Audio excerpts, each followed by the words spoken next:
Hi friends, అందరూ ఎలా ఉన్నారు? నేనైతే చాలా బాగున్నాను.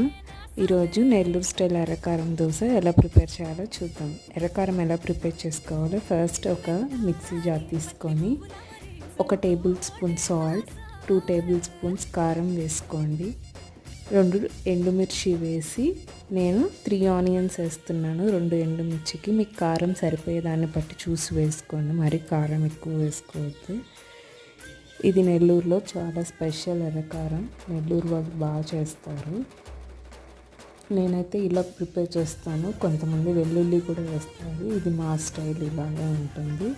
చాలా బాగుంటుంది. తప్పకుండా ఒకసారి ట్రై చేయండి. ఆ వాటర్ ఏమీ వేయక్కర్లేదు.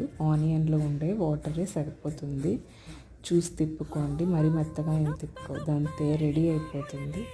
చాలా ఈజీ అండ్ టేస్టీగా ఉంటుంది. నెయ్యి కారం వేసుకొని తినండి, సూపర్ ఉంటుంది. Thank you for watching.